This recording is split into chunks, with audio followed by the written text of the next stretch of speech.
प्रभु जी, जैसा आपने कहा कि सब कुछ बदलता है, हाँ तो जी। हम अपने जीवन में भी जब अगर पीछे मुड़ के देखते हैं तो सब कुछ बदला ही है जीवन में।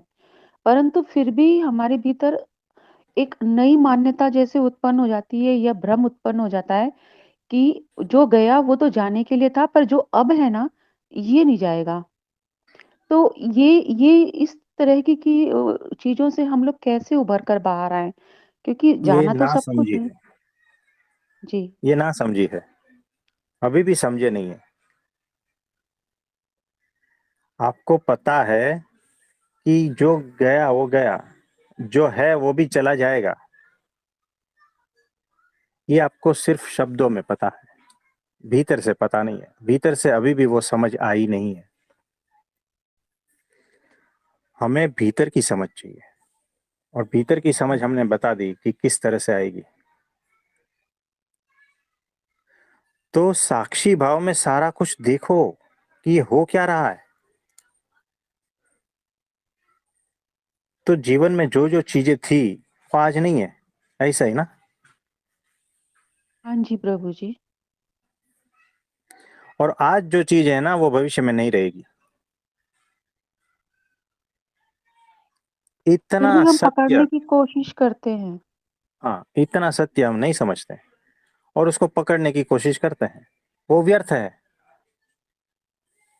तो जब साक्षी भाव में आप देखोगे तब आपको पता चलेगा कि ये ऐसा ही है। यहाँ हर क्षण हर कुछ बदलता रहता है।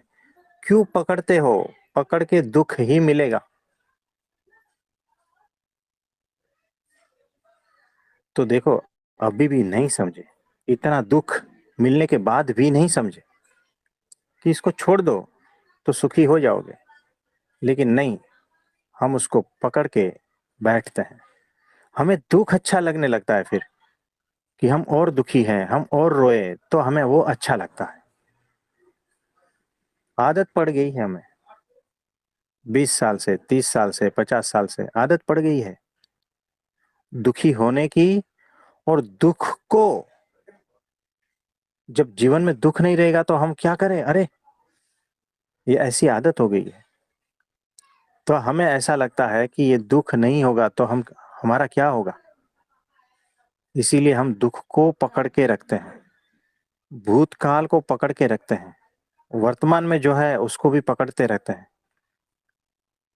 क्योंकि हमें ऐसा लगता है कि अगर इसको छोड़ दिया तो हमारा क्या होगा। डर लगता है। आदत नहीं है ना छोड़ने की। जैसे उसने कहा था बचाओ बचाओ, ऐसे कहीं से वो मन में आ गया है कि सारा को पकड़ के रखो, सारे दुखी मेमोरी को पकड़ के रखो। आ गया है मन में, तो पकड़ के रखते हैं। बदलना नहीं चाहते। कोई आके बोलता है कि इस दुख को छोड़ो, नहीं, हम नहीं छोड़ेंगे। कोई आके बोलता है यहां से चलो, नहीं, हम इसी स्थिति में रहेंगे। मैं जगह की बात नहीं कर रहा हूँ, मन की बात कर रहा हूँ,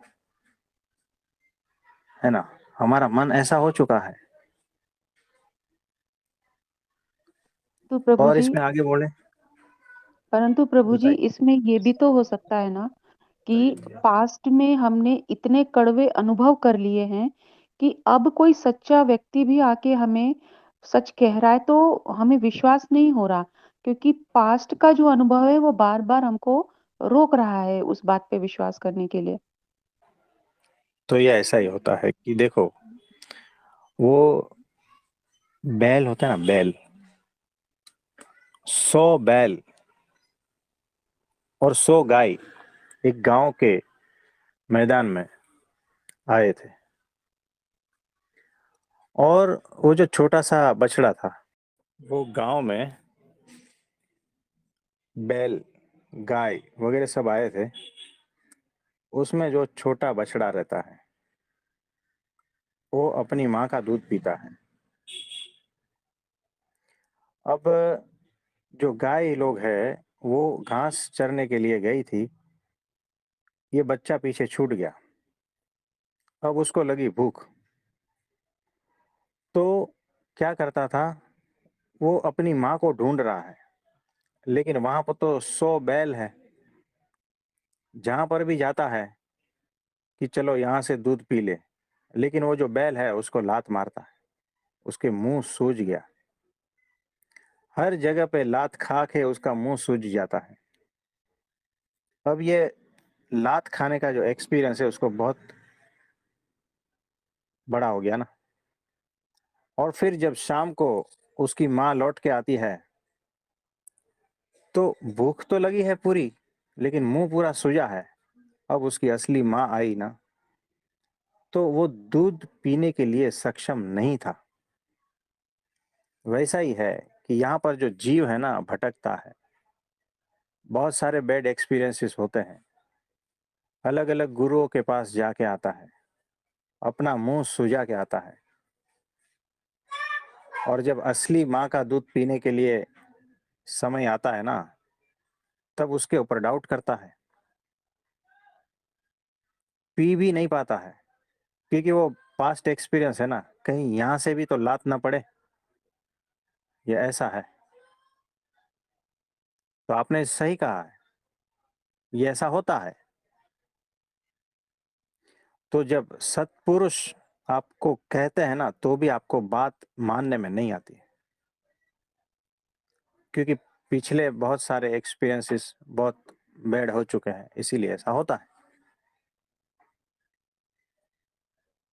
कोई बात नहीं, प्रार्थना करनी है कि मेरे जीवन में सही ज्ञान, सही दिशा मिले, सही गुरु मिले। प्रार्थना करते रहनी है, वो अपने आप आएगा।